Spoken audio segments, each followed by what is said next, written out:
Meus prezados, dentro ufológico, teve início mais ou menos às 20 horas da noite do dia 14 de dezembro de 1983. Eu voltava, naquela exata hora, da casa de um amigo meu, que reside a uns 10 ou 11 quilômetros da cidade de Chapecó, e que, como eu, naquela época, tinha propriedades de imóveis em Barreiras, na Bahia. Eu sabia que ele devia ir à Bahia aqueles dias, como eu também precisava ir. Fui à procura dele para ver se podíamos viajar no mesmo carro a fim de evitar despesas, como só ia acontecer em casos semelhantes. Ele não se encontrava, já tinha ido à praia e tinha adiado a viagem. Regressei, pois. E voltando à cidade de Chapecó, a uns 1000 metros de distância de uma fábrica de refrigerantes, denominada Coca-Cola, e que essa fica a uns 6 quilômetros da cidade de Chapecó, de uma maneira que eu não sei explicar como, eu saí da pista de rolamento de asfalto, que é o acesso que vai para a BR-282, e quando vi, eu me encontrava no acostamento. E chamou minha atenção porque o acostamento, em razão de uma enchente que era recente, tinha havido recentemente, estava muito danificado o acostamento. E o carro enfrentou uns solavancos assim que me chamou a atenção, mas eu fiquei. E de imediato, ainda seguindo pelo acostamento, eu entrei à direita de um pequeno trevo que vai para uma granja, denominada Granja Toso.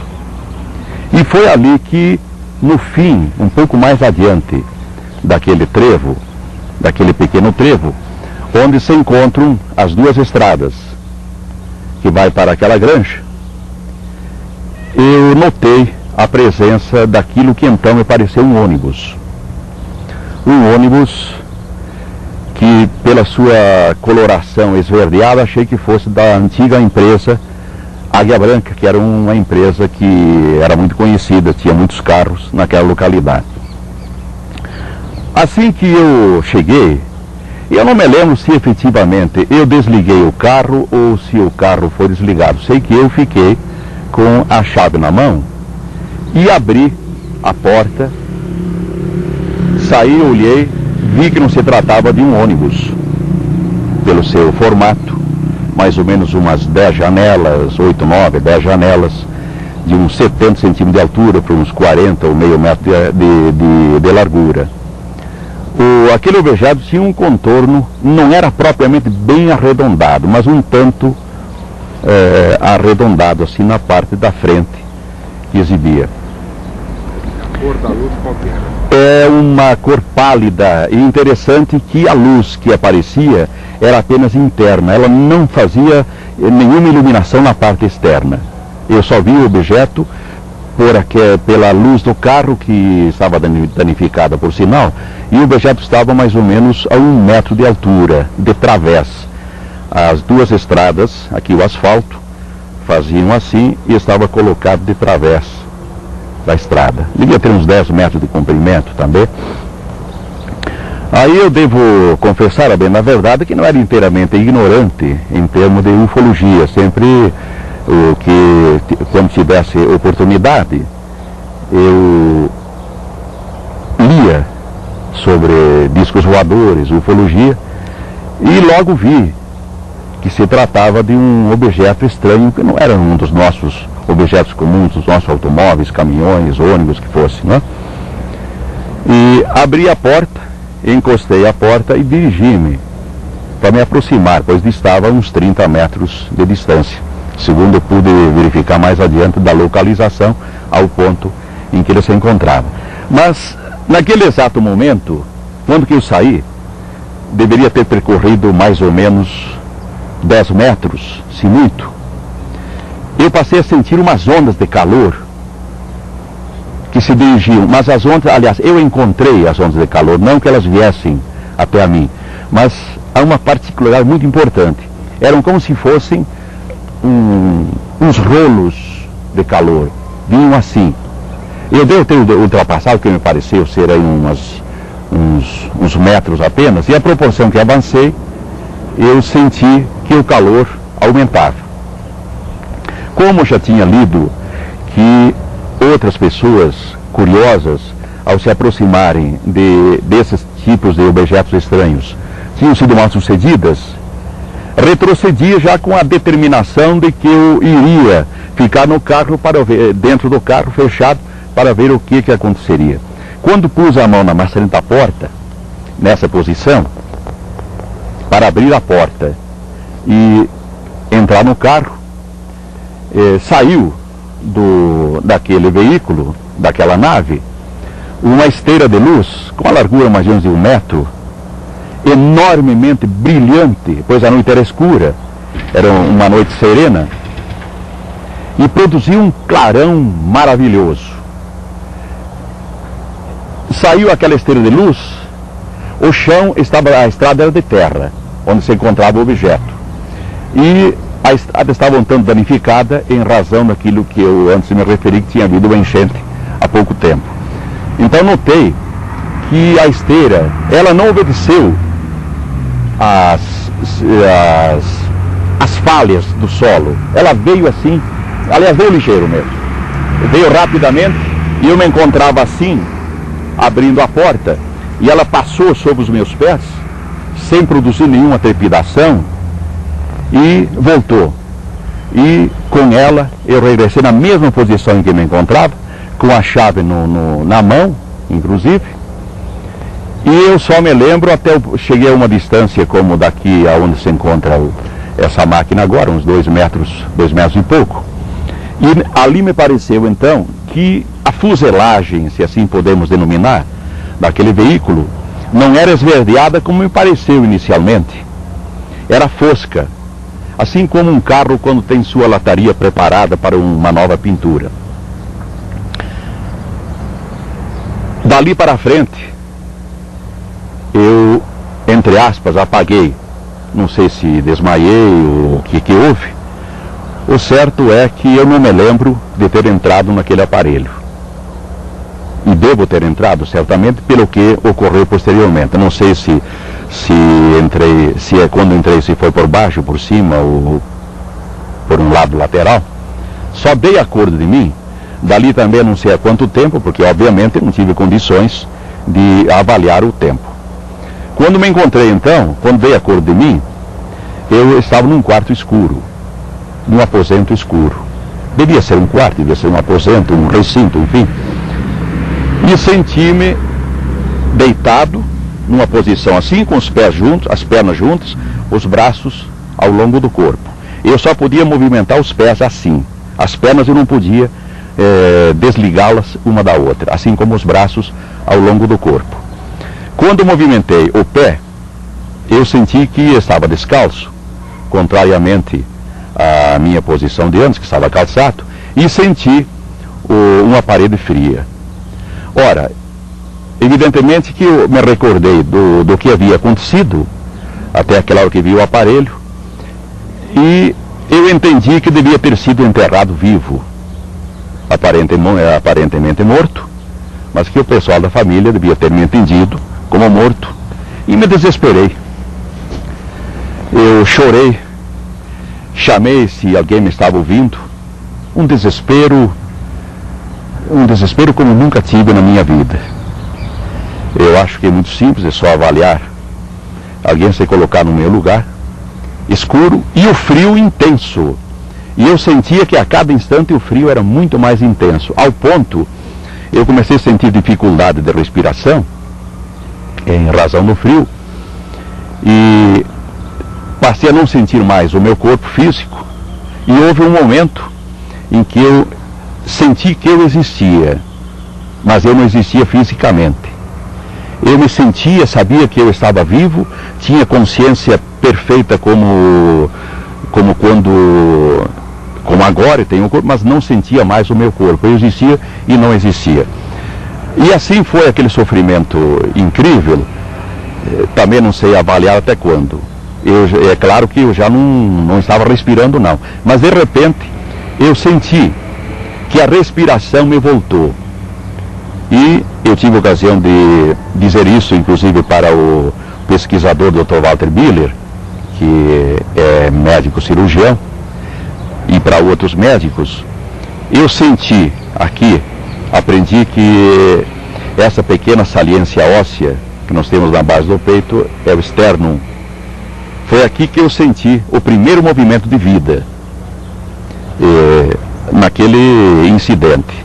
E dali, aos poucos, eu fui voltando novamente, sentindo novamente o meu físico. Aos poucos, a respiração voltou, inicialmente também com dificuldade, depois voltou ao normal. Senti-me feliz por não ter morrido, mas ainda me encontrava naquela sala ainda bastante fria e às escuras, deitado. Ali eu não ouvi, senti que havia mais umas pessoas, é a maneira forçosa de ter pessoas, mas eu não sabia se eram pessoas, eram criaturas, eram seres. Entraram e senti as passadas assim no piso em que eu estava deitado. Ouvi o barulho do... Não, primeiro senti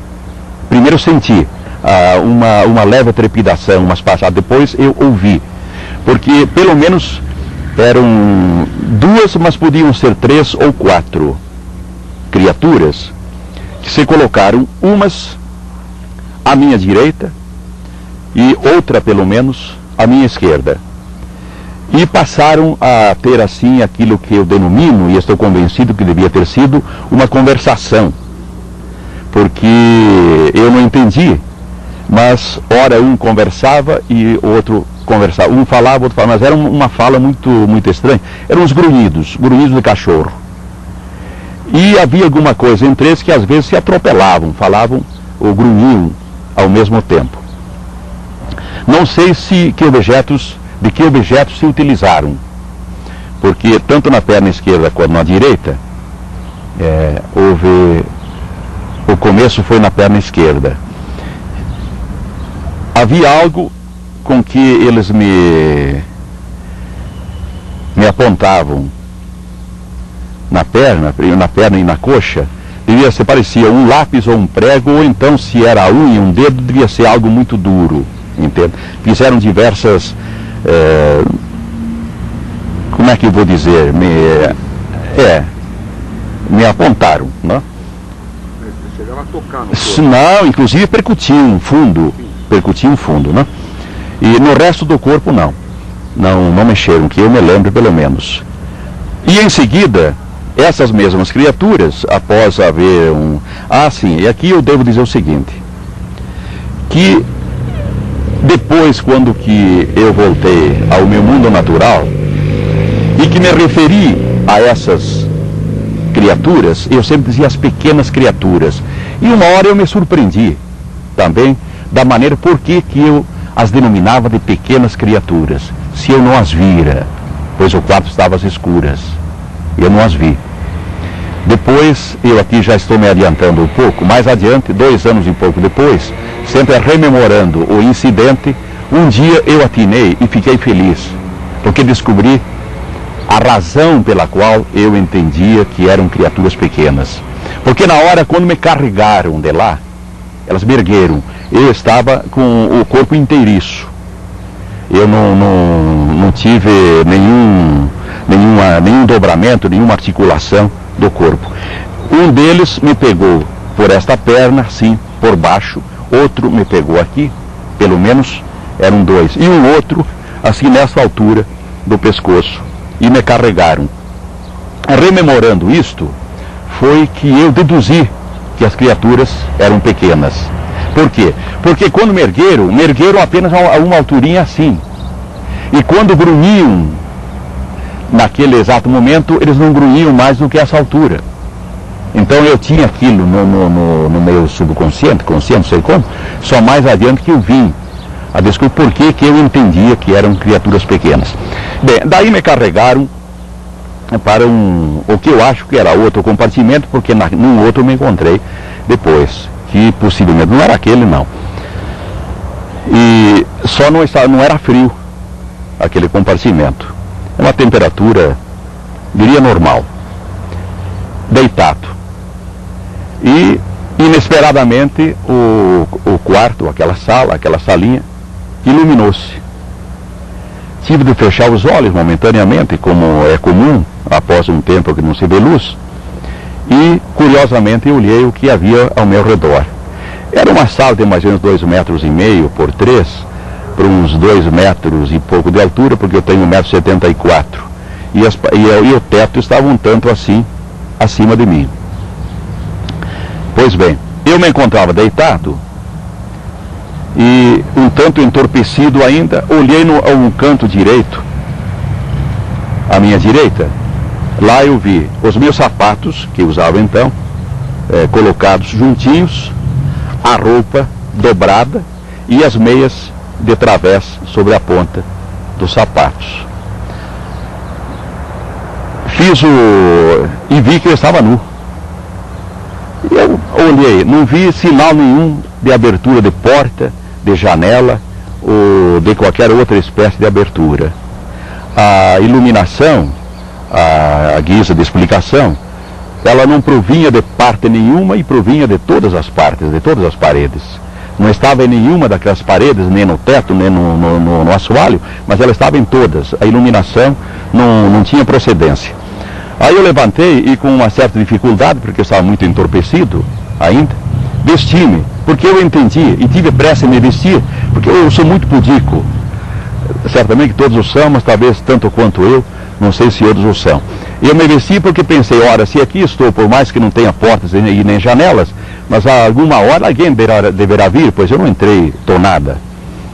E vesti-me. Assim que eu me vesti, tive a curiosidade, passei a mão, assim, na parede, que era lisa, como se fosse um vidro, como se fosse um alumínio polido, e depois bati com a palma da mão, assim, ressoou um som, como se fosse um aparelho normal de concreto, mas aquilo não era de concreto, não.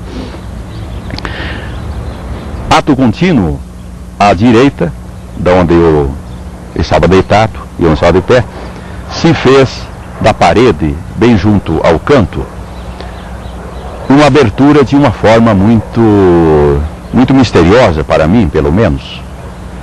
Se fez uma porta, mas a porta se processou, não era uma... Ela se fez como se fosse uma porta de correr, mas não era uma porta de correr. Ela foi se abrindo aos poucos, como se algo estivesse comendo, entre aspas, estivesse gastando, mas isso com certa rapidez. Ela se fez nessa marcha assim, ó. Foi rápido. A porta era ogival. Talvez estivesse à minha altura.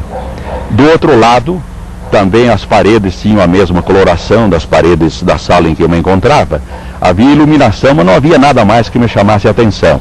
E mesmo que não olhei mais, porque assim que aquela porta se fez, por ela entrou uma mulher de mais ou menos 1,20 m de altura, porque ela dava assim, a minha altura. Depois então eu mesmo medi 1,20 m mais ou menos. Uma mulher de cor branca, que se eu a classificasse pela cor da pele, de acordo com as raças que eu conheço, eu diria que deveria ser de origem alemã. Essa mulher possuía cabelos cor de palha de trigo, madura, amarelos, divididos pelo meio, lisos, aparentemente sedosos e que lhe iam até o pescoço. O rosto, os olhos chamavam a atenção acima de tudo, não tanto pela outra configuração do rosto, mas sim pelos olhos, muito distanciados do nariz, quase nas laterais e um tanto repuxados. Os olhos eram azuis, bem azuis. O nariz é um nariz normal, com um leve arrebite assim na ponta. Os lábios também eram uns lábios, pelo tamanho da mulher, quase um pouco além do normal, mas não que a deixasse, a enfeiasse. Queixo um pouquinho pontiagudo, o rosto mais triangular do que normal, como o nosso. Vestia um vestido, não encontro outro nome para dizer, um vestido cor anilo. Se o céu estivesse todo anilo, eu já vi muitas vezes, é a cor do céu anilo, um dia de bastante sol. Com mangas largas até meio do braço, sobrando um tanto assim, sem nenhum enfeite, a não ser na abertura do vestido, junto ao pescoço, havia uma protuberância, uma saliência no tecido, uma forma de um T, só inverso. Ao invés de o T estar de pé, ele estava assim, chamava a atenção.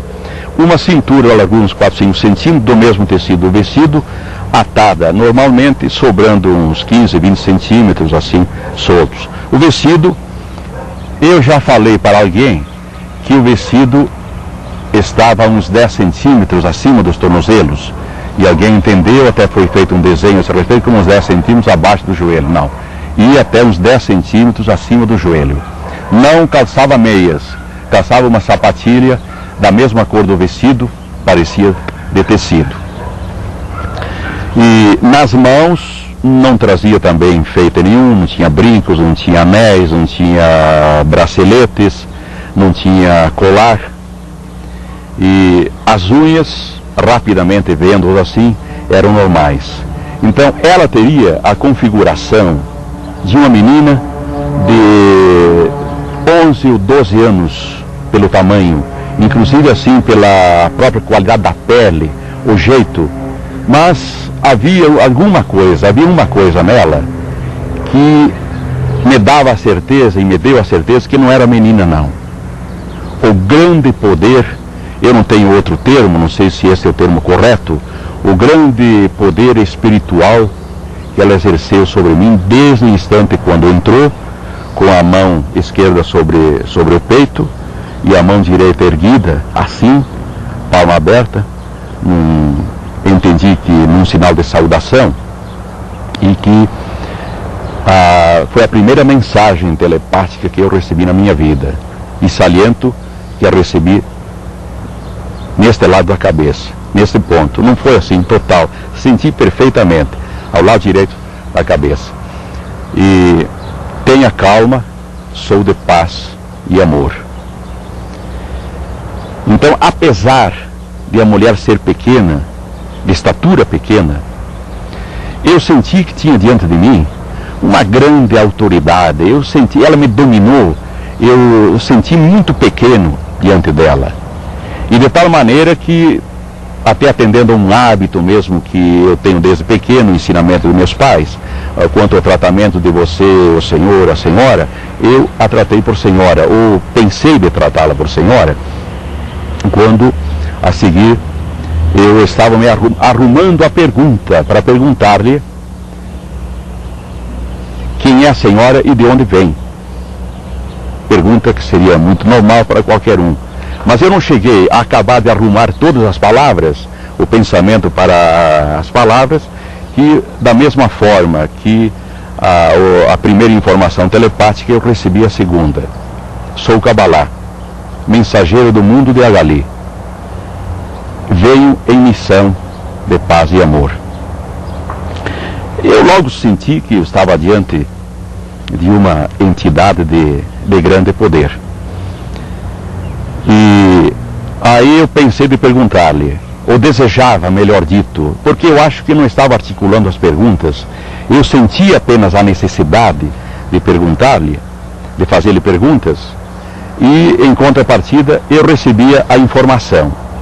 Era meu desejo saber, ou a pergunta seria, onde estamos? E ela respondeu-me, ou informou-me, passou-me informação. Estamos no oceano, no oceano, a 180 metros abaixo do nível do mar. Obviamente que, numa outra circunstância, creio que tanto eu, quanto qualquer outra pessoa lúcida, teria feito a pergunta, ou desejaria perguntar, mas qual oceano? Mas tal não me foi permitido. Entende? Assim eu entendo que as perguntas, ou então o desejo de perguntar, foi sempre direcionado. Mais adiante, que logo a seguir, evidentemente, eu desejava saber a ela se eu seria devolvido ao mundo, ao meu lugar, depois de tudo isto. E E recebi como resposta que sim, só que tinha hora certa para isto, porque caso contrário, eu seria deixado a um lugar muito distante da onde nos encontrávamos. Não disse de onde nos encontrávamos, a um lugar muito distante. E a seguir, então, ela me disse telepaticamente, ou me informou, me conscientizou telepaticamente, que nós tínhamos uma missão a cumprir. E eu logo pensei, como resposta, ou como dúvida, de que eu não estranhava, porque afinal eu não me considerava uma pessoa de tanta importância para uma missão importante no mundo. E perguntei por quê. E ela então me informou: porque você sempre acreditou na minha existência, porque você sempre quis que este encontro acontecesse, porque você é dotado de mente cósmica. E a seguir, ela passou a me dizer então que tínhamos uma missão muito mais importante. É muito difícil para explicar em palavras aquilo que eu não recebi em palavras, apenas naquela comunicação telepática. Disse então que estávamos em estado de graça e que tínhamos uma outra missão importante para cumprir. Eu entendi, mesmo porque àquela altura, eu devo retroceder um instante. Antes disso, eu senti sede. Senti sede, evidentemente, que dado a ela me ter informado que tínhamos uma missão a cumprir, eu me preocupei, fiquei perturbado e senti sede. Então, eu falei a ela, ou disse a ela, pensando que eu me encontrava com bastante sede e que estava perturbado com a presença dela. E pensei realmente que a perturbação, inclusive, era pela beleza que ela me oferecia, mesmo a beleza espiritual. E recebi como informação: você vai beber agora e sua sede passará, bem como a sua perturbação. Ato contínuo, ela saiu quando... Quem foi que falou hoje que os seres não davam as costas? Alguém falou aí. Cabalá também. Saiu, não me deu as costas, dirigiu-se àquele ponto onde há pouco antes estavam as minhas roupas e os meus sapatos.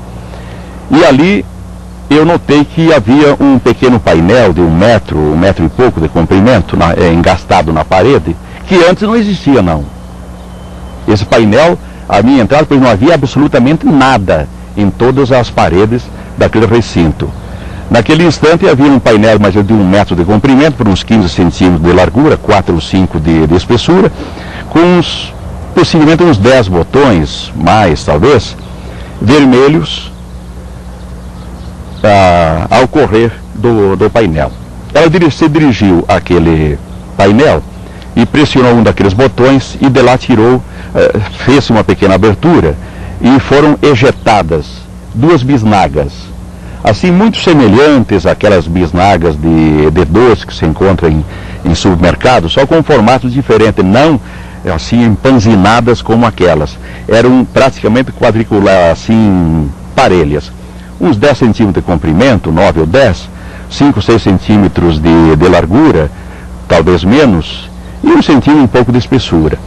Retrocedeu, voltou até onde me encontrava, à minha frente, eu estava de pé, e ela pegou uma das bisnagas, puxou uma pequena lingueta e entregou uma bisnaga. Eu, naquele instante, ocorreu-me, inclusive, de que, como as bisnagas, depois de uso, deviam ir para o lixo, que eu devia dar um jeito de guardar as bisnagas como prova. Eu tomei o líquido da primeira bisnaga, só senti até o esôfago. Não desceu. É como se tivesse sido gaseificado. E como, evidentemente, que ela entendeu a minha intenção, ela já estendeu a mão esquerda, pedindo-me a devolução da bisnaga. Eu a devolvi. Passou-me a outra. A outra era um líquido mais consistente, mais grosso, a grosso modo, eu digo, E eu tomei, esse sim, desceu. E ressalto que tinha um gosto da amora branca. O gosto idêntico do sabor da amora branca. E aqui eu salto então, antes que eu me esqueça, possivelmente que para não me esquecer, que 3 dias depois do meu regresso à casa, uma noite, na terceira noite, depois do meu regresso, eu senti necessidade, me senti mal e senti que eu teria de vomitar. Como o banheiro funcionava lá fora da casa, em que era uma casa do meu filho, eu estava parando porque eu morava na Bahia naquela época, eu estava no fim do ano em visita aos familiares do Sul. Eu levantei e saí para ir ao banheiro, mas não cheguei até lá. Quando saí da porta, o banheiro ficava a pequena distância, eu fui compelido a vomitar. É o termo correto. E ao vomitar, eu senti novamente o gosto da amora branca. Fazia 3 dias. Bem, volvemos então. Aí, posteriormente a ingerir aqueles líquidos, então que ela disse, me informou telepaticamente que tínhamos uma outra missão a cumprir. E ela não me disse qual, porque ao mesmo tempo, da mesma forma estranha, como se processou a abertura da porta, como se fez a porta, da mesma forma estranha como surgiu aquele pequeno painel na parede à minha direita. Também se fez, saiu da parede que se encontrava diante de mim. Era uma cama, era um sofá, que seja uma coisa, que seja outra. A largura de 1 metro e pouco também. E aquilo tudo como se fosse maquinal, como se fosse comandado. Kabbalah encostou-se naquele sofá ou naquela cama e sugeriu-me, pela maneira como se colocou e porque ergueu o vestido, se colocou na posição normal em que a mulher se coloca para relações sexuais, e eu senti, é preciso, já que estou confessando, seja para hoje, seja para amanhã, e porque eu acho que isto é de interesse da ufologia e talvez seja de interesse de toda a humanidade, eu que já me encontrava já estava com 49 anos naquela época, eu confesso que senti uma ereção sexual como já há muitos anos eu não sentia, de forma que o ato sexual foi assim muito rápido, foi uma ejaculação precoce, como se diz, foi me juntar à mulher e imediatamente o ato sexual se consumou. E como se nada tivesse havido, há uma parte, a única palavra que Kabbalah pronunciou, e por sinal de forma errada. Ao concluirmos o ato sexual, ela falou também no único sorriso, mas apenas um leve sorriso, porque ela nunca sorriu. Eu a classificaria como mais uma mulher triste do que uma mulher serena, normal. Ela falou assim, entre dentes, a palavra amor, a pronúncia aberta, amor. E ergueu-se, levantou-se como se nada tivesse havido e disse assim: agora vou lhe confiar uma mensagem. Quando eu digo disse, foi telepaticamente, não através de palavras. Vou lhe confiar uma mensagem para publicá-la, dá-la ao mundo até o fim dos seus dias, mesmo enfrentando dificuldades e incompreensões. Ato contínuo, voltou novamente àquele pequeno painel, pressionou um dos botões e de lá, através de uma outra abertura, mas no mesmo ponto, Perdão, eu volto atrás para dizer, quando ela disse que me confiaria uma mensagem, eu disse a ela que eu não era muito bom de memória e que possivelmente, após sair dali, eu me esquecesse partes ou não completaria a mensagem. Então foi quando ela me comunicou que ela me faria repetir, ela diria para mim 2 vezes, recitaria 2 vezes a mensagem e que eu jamais a esqueceria.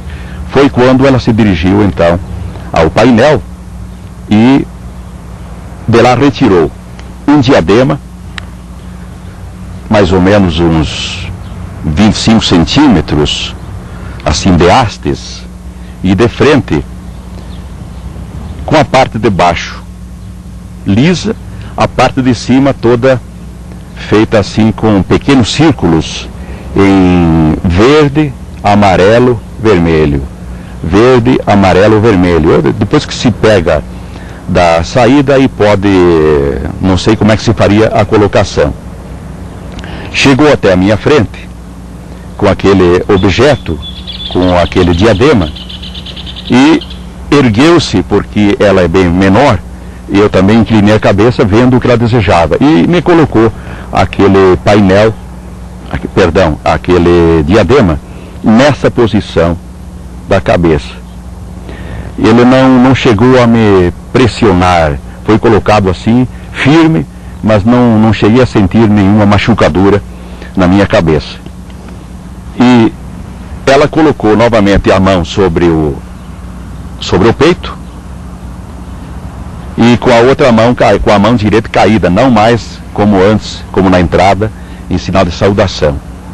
E eu instintivamente fechei os olhos e passei a entender telepaticamente, a receber telepaticamente a mensagem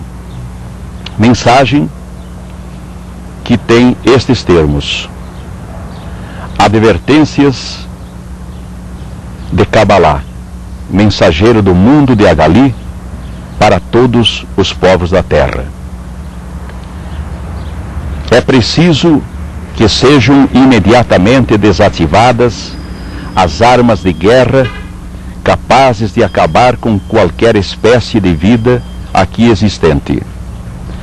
Além de toda a sua apavorante e mortífera devastação, uma guerra nuclear total colocará a Terra fora de sua rota celeste e causará graves distúrbios à vida de mundos vizinhos, alguns em dimensões que o homem terrestre ainda desconhece. É preciso que sejam abolidas as dominações políticas, econômicas e financeiras de nações sobre nações. O imperialismo contraria o direito de igualdade dos povos e se constitui numa nova e solerte modalidade de escravização. É preciso que sejam preservadas a essência da vida humana e as suas funções naturais de reprodução. Em estrelas próximas e noutras inatingíveis ao homem atual, a vida surgiu do sopro do eterno Espírito Criador de todas as coisas, Deus, razão pela qual não deve ser objeto de experiências imponderáveis, porque estas terminarão em desastre genético irreversível. É preciso que, dentro do mais rigoroso critério de justiça e moral, com vistas para a solução dos problemas sociais resultantes da prolificação humana desordenada, sejam instituídos órgãos que, por vias científicas naturais, planejem e executem programas de controle populacional e de melhoramento biológico do homem. É preciso que o homem conquiste outros mundos do universo e ali encontre lugares adequados para suas futuras emigrações e novas fontes de energia e subsistência.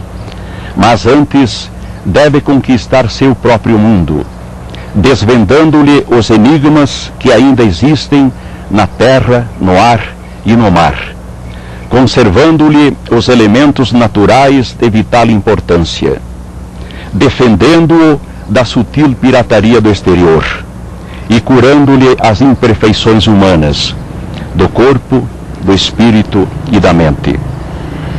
É preciso que, atendidas estas exortações, a humanidade esteja preparada para o período de extraordinários acontecimentos de que a Terra será palco dentro de pouco tempo.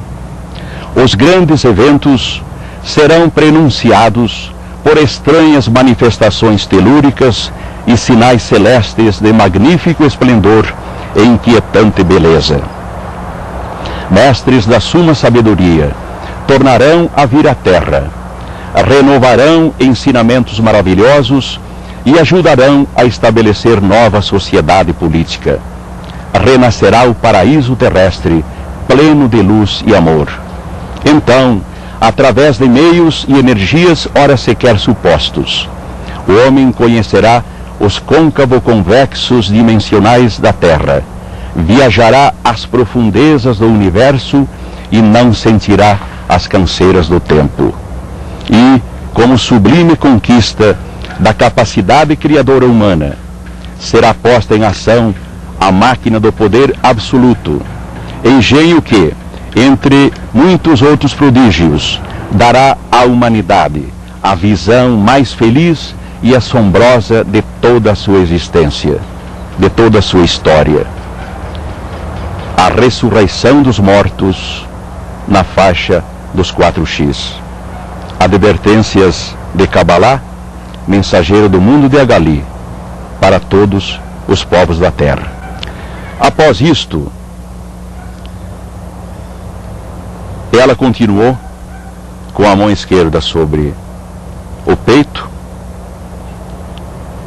e sem maiores preâmbulos. E aqui gostaria de fazer uma consideração que é muito pessoal e talvez de interesse para os senhores ufólogos atentos, inteligentes e experientes que são. Eu completo dizendo da forma como ela se despediu, para depois eu fazer a minha consideração pessoal. Sem mais nem menos, então, ela disse: agora, me informou telepaticamente, os nossos mundos estão interligados por uma ponte de 46 pilares e pelos nossos filhos, Mada e Madana. Eu não tive tempo de pensar, de sugerir perguntas, porque ela postou-se, ergueu a mão, assim como inicialmente entrou naquele recinto, e sem mais nem menos, paz e amor. E saiu pela porta, não me dando as costas, saiu assim de costas. A porta se fez por aquele mesmo processo, fechou-se pelo mesmo processo, e eu me encontrei só. A minha experiência foi um tanto dolorosa, e mesmo muitas vezes, rememorando o incidente, eu confesso aos senhores que tenho chorado e tenho sentido muito aflito pelo fato de, após aquele acontecimento, que para mim foi de extraordinária importância, pelo fato da relação sexual, da união que houve com aquela mulher, saiu, despediu-se, paz e amor, não houve assim a menor demonstração de sensibilidade, de afeto, de amor, de sentimento, que é muito normal, por mais falhas que o homem humano possua, ao se despedir de uma mulher com quem teve amor, com quem teve relações sexuais e de quem teve a promessa de filhos, eu entendo que devia haver um tratamento mais afetivo, uma palavra de consolo, de espera, de aguardo. Mas isso não houve. E me fez muito infeliz. E muito infeliz, inclusive, porque, apesar da experiência, eu não tinha com quem trocar confidências, com quem contar da minha mágoa, contar do meu sentimento, nem mesmo a minha própria esposa. Eu não contei e não manifestei tais sentimentos para não machucá-la, para não feri-la. Aos meus filhos também não, porque falar a eles seria como falar a minha mulher. Então esta é a nota muito particular, muito pessoal, que eu faço questão que os senhores, com a experiência que têm, com a visão que têm do fato ufológico, anotem e guardem este meu sentimento. Eu entendia que pelo que ocorreu, Kabbalah devia ter se despedido, aquela mulher, aquela pequena, grande mulher, devia ter se despedido de outra forma, mas não o fez. Kabbalah saiu. Eu, apesar da curta duração de tempo com aquela mulher, tal fascínio ela exerceu sobre mim, que quando ela saiu eu me senti triste, sozinho, mesmo pela maneira também como se despediu, que eu já falei. A sala escureceu novamente. As luzes se apagaram pela forma qual eu não sei, e aquelas criaturas, presumo que deviam ser as mesmas, que antes me haviam abordado naquele outro recinto, a mim me parece que era outro recinto, aquele não podia ser, porque de lá eu saí, né? Entraram e me pegaram assim, grunhiram entre eles, deviam ser 2, 3, me pegaram pelas calças assim, e me puxaram, me conduziram. Senti que passei por uma abertura, porque eu já conhecia o recinto e sabia que tamanho o mesmo tinha. Então devia estar naquele anterior.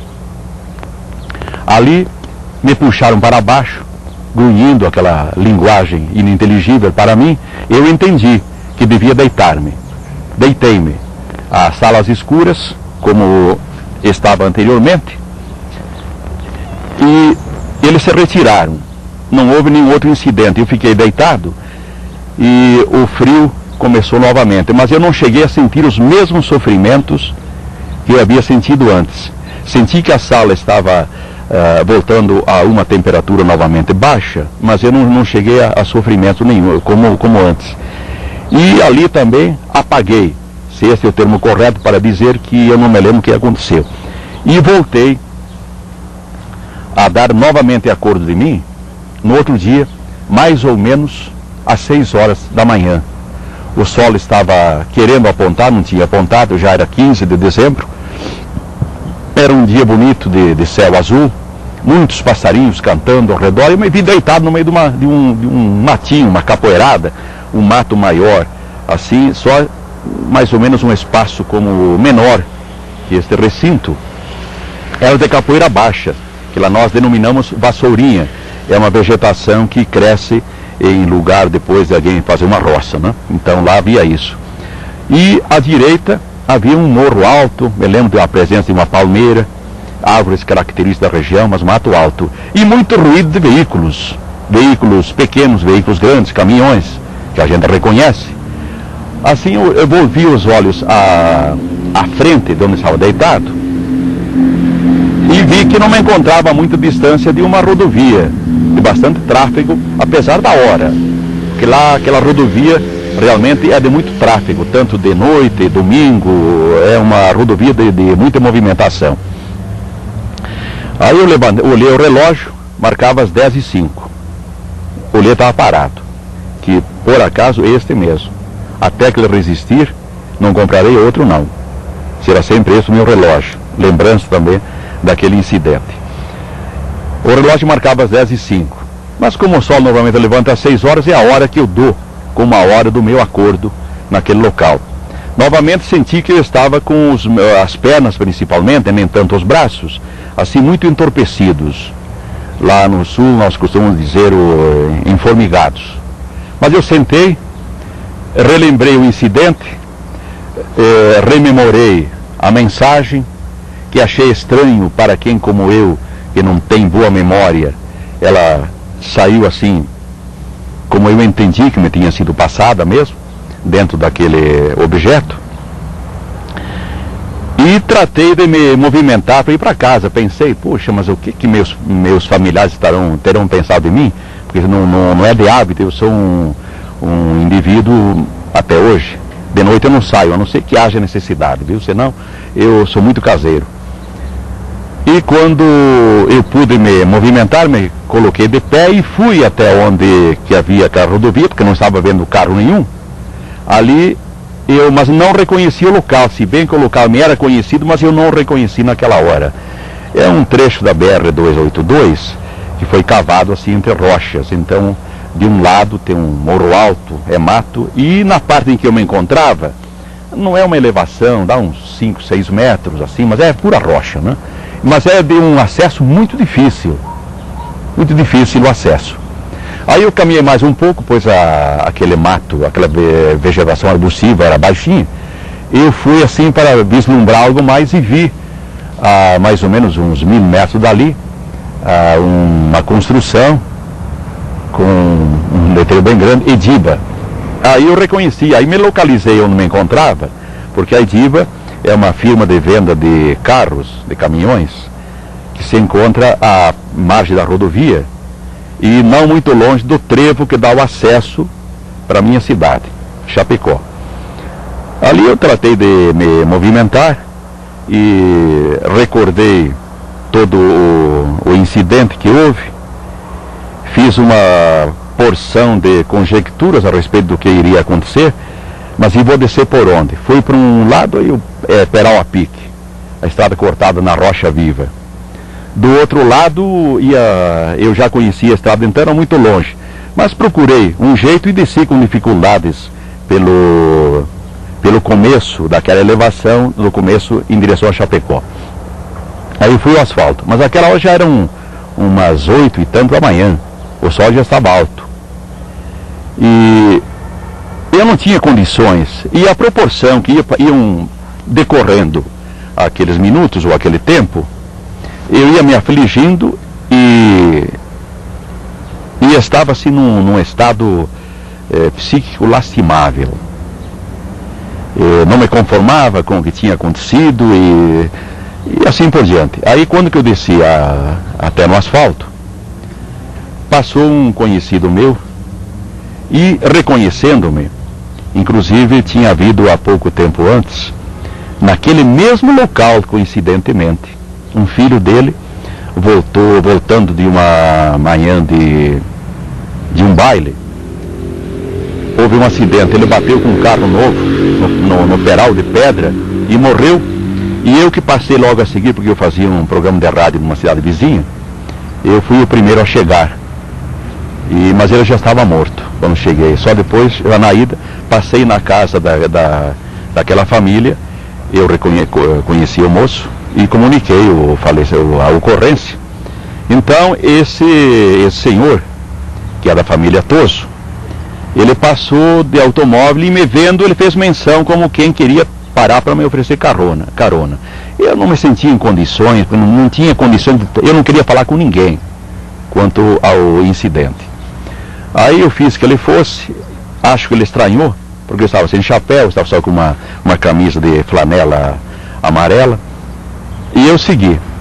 Mas quando passei pela Ediba, que ficava dali mais ou menos a uns 1000 metros, eu senti necessidade de ir até a Ediba e pedi o telefone para telefonar em casa, para saber, para dizer que eu me encontrava ali, não sei se estava a minha procura ou não. E aí eu fiquei sabendo, então, por palavras de uma nora minha, que aí havia uma verdadeira multidão em casa. E minha mãe, inclusive, que é uma senhora já de certa idade, teve diversos desmaios, quase morreu, coitada. Eu telefonei para casa e depois, seguindo a pé, eu fui até mais uns 1000 metros à frente, tem o trevo. Aí eu pensei, mas não tenho condições de pedir carona, ninguém queria me perguntar e não tinha condições de fazer. Após haver telefonado para casa, eu retomei a 282 a pé e dirigi-me até o trevo de acesso à cidade de Chapecó, que dista da Idiba mais ou menos 1 quilômetro. Fiz aquele percurso num deplorável estado psicológico, porque a cada instante que passava, mais eu me compenetrava da importância, da gravidade do incidente porque eu acabava de passar. E já mesmo tinha recebido a informação via telefone de que em casa havia um verdadeiro pandemônio, uma angústia total, minha mãe passando mal, minha filha passando mal. E aí eu fui me desesperando, e grande era o desespero, maior era o choro.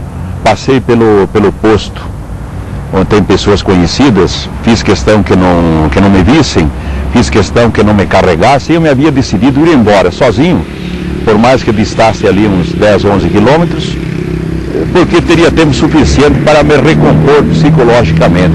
Esse era foi o meu objetivo daquela hora.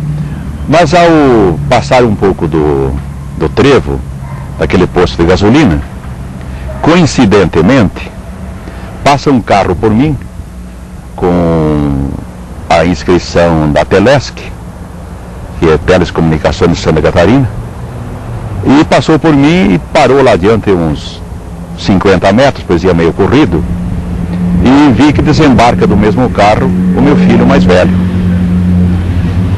Aí ele já sabia, porque tinha sido alertado também via telefone, que se encontrava numa cidade do interior de Santa Catarina, a uns 60 quilômetros dali. Ele trabalhava no interior, e minha nora, então, a esposa dele, havia telefonado depois de exaustivas buscas, porque não sabiam em que cidade se encontrava, não sabiam em que hotel estava, até que o localizaram, então, e comunicou a ele, então, da minha desaparição e de tudo o que estava acontecendo de triste lá em casa. Aí o meu filho, muito surpreendido, desceu e se dirigiu até onde me encontrava. Eu não pude falar com ele porque estava num pranto incontrolável. Aí ele me fez embarcar no carro, então, e passamos então no local onde eu tinha o carro, que se encontrava fechado. Eu não me lembro se eu fechei o carro, se alguém fechou, mas enfim, o carro estava fechado. Aí eu deixei a chave que eu tinha no bolso, e que posteriormente também verificou-se que estava imantada. 52 dias depois a chave do carro ainda tinha imantação. Aí outra pessoa da família levou o carro e eu segui. Quando me levaram para o hospital, o médico me fez perguntas, o que tinha acontecido. Eu não tinha condições de falar assim com clareza, e achei também que era uma coisa incrível, inacreditável, que eu estaria falando algo absurdo, dizer para o médico, foi isso que me aconteceu. Eu disse que não sabia, simplesmente isso. Aí o médico me manteve lá no hospital talvez uma meia hora, me aplicou uns sedativos, e depois o filho, um genro veio e me apanhou e me levou para casa. Quando cheguei em casa, então, eu já estava sob os efeitos daqueles remédios, daqueles sedativos. Eu estava pelo menos tranquilo, já não estava chorando. Aí a família me abraçou, os filhos, as filhas, os netos, meu pai, minha mãe. E havia mais de 100 pessoas lá em casa. Acho que se eu não tivesse estado sob o efeito de droga, ao ver aquela enormidade de pessoas, aí eu teria chegado ao cúmulo do desespero, evidentemente. Mas aí o que foi, o que não foi, eu não encontrava a maneira como narrar à família o que me tinha acontecido. Aí o meu filho, como filho homem, um genro, aí foram ao quarto onde eu me havia deitado aí na cama. Falei rapidamente, contei. Aí, mas que não falasse para ninguém, que deixasse assim por enquanto, tá. Aí foi quando, depois de haver sorvido quase um jarro de suco, que eu ainda estava com uma sede enorme, fome não, mas sede eu sentia enormemente. Eu tomei aquela enormidade de suco, estava num jarro da geladeira, e deitei-me, os familiares todos ao redor, aí todo mundo querendo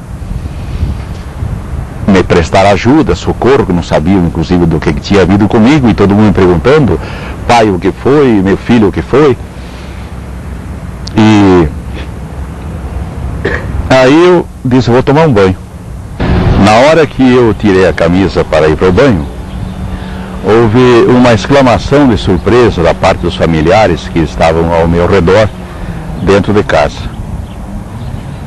E, o que o senhor tem nas costas? Tem uma queimadura, tem um ferimento, o que foi isto?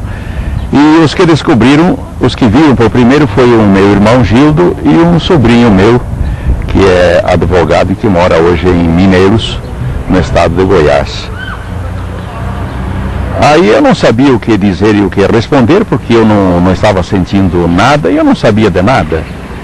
Aí, dado a exclamação e a surpresa de todos os familiares e amigos que ali estavam, eu pedi um espelho para ver. Ali eu pude ver então a extensão das queimaduras que eu tinha nas costas e das quais ainda hoje eu tenho uma cicatriz.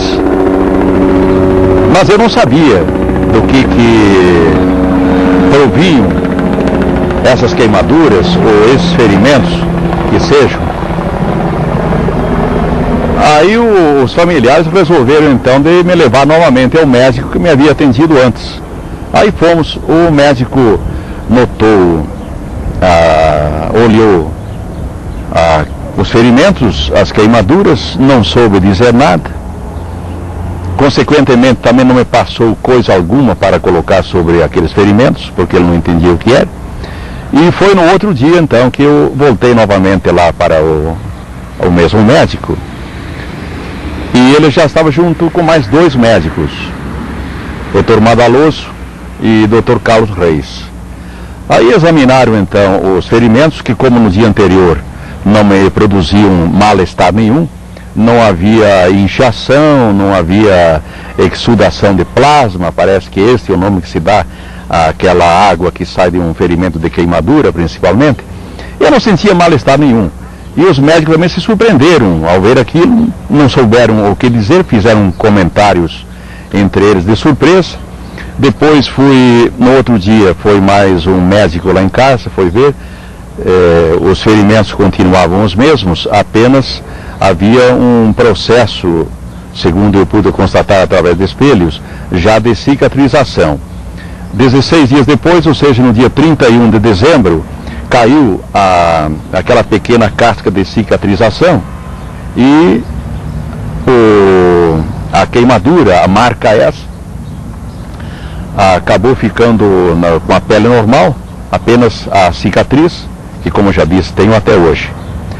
E os médicos não souberam dizer, explicar a causa daquele ferimento, seja queimadura ou qualquer outra coisa que não me produziu dor e nenhum daqueles sintomas clínicos que costumam ocorrer quando uma pessoa é queimada. Porque realmente a marca, eu chamo de marca, esse sinal que eu tenho nas costas, dava a impressão de ter sido realmente com ferro em brasa.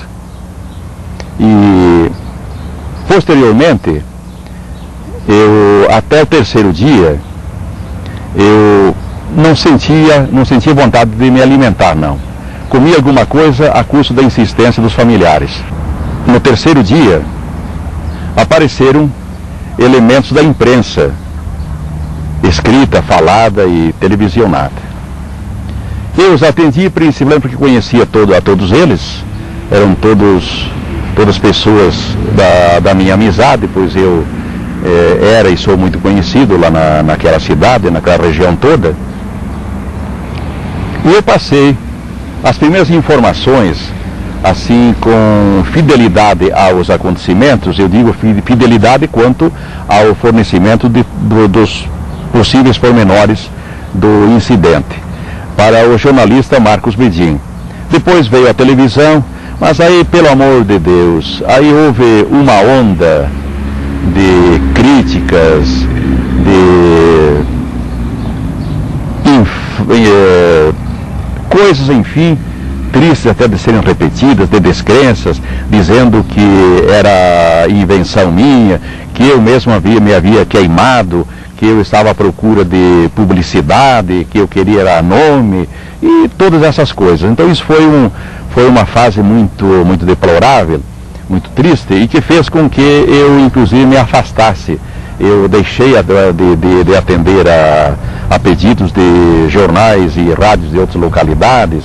Inclusive até daí uns dias o programa do Flávio Cavalcante soube lá, não sei por intermédio de quem, que havia havido essa ocorrência, e ele me mandou então insistentemente um convite. Depois o secretário dele, não me recordo o nome, falou diretamente comigo, mas eu não aceitei não aceitei aquele convite, porque eu não estava disposto, até havia me traçado de não comentar mais nada com quem quer que fosse. Infelizmente isso aconteceu. Dali a 40 dias, lá esteve um pesquisador de Curitiba, da CIPEX, Dr. Daniel Rebisso Guesse, e fez aí uma entrevista muito meticulosa, me parece que extremamente cuidadosa, assim, nos pormenores de toda a história. Fomos ao local dos acontecimentos, onde inclusive ele bateu algumas fotos, mas ele não tinha a aparelhagem de medição, de investigação local quanto às medições, as possíveis medições, como teve 12 dias após, isso é 52 dias após o acontecimento, com o Dr. Walter Biller, do Rio de Janeiro. Ele foi lá com uma aparelhagem especial e voltamos novamente, depois de ouvir a minha história, ele voltamos, fui ao local com ele, no local do rapto, fomos depois aonde eu fui deixado, e no local em que eu fui raptado, ali a poucos metros do local em que esteve estacionado ou parado aquele objeto voador, disco voador, nave, seja lá o que for, havia uma cerca, e eu acho que ela existe ainda até hoje, 4 fios de arame farpado.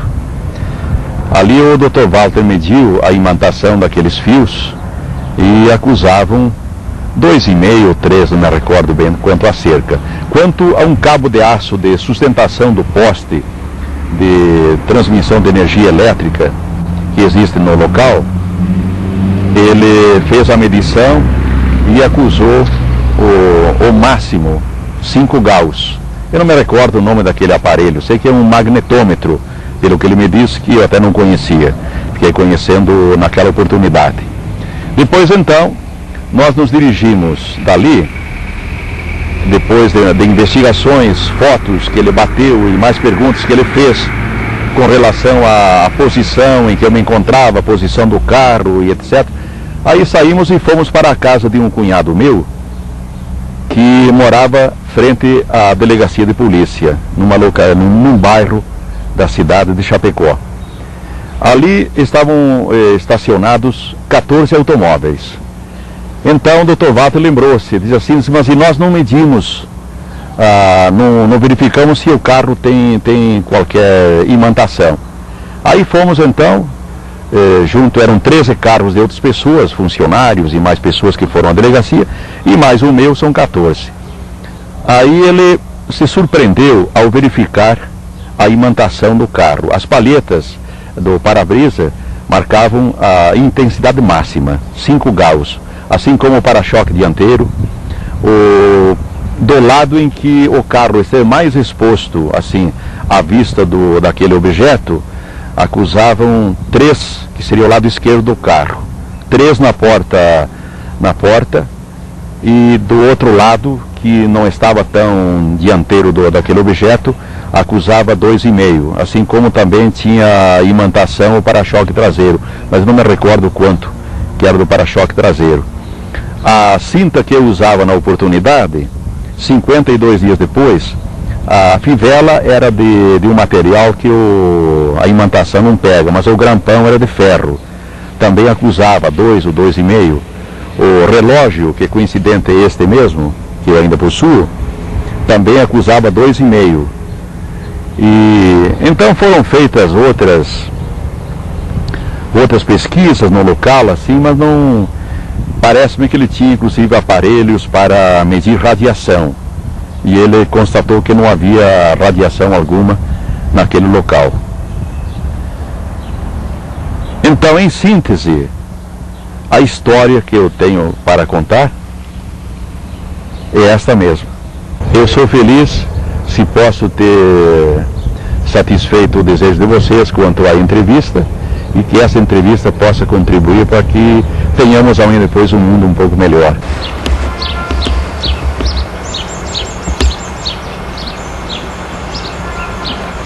Realmente é bem visível ainda.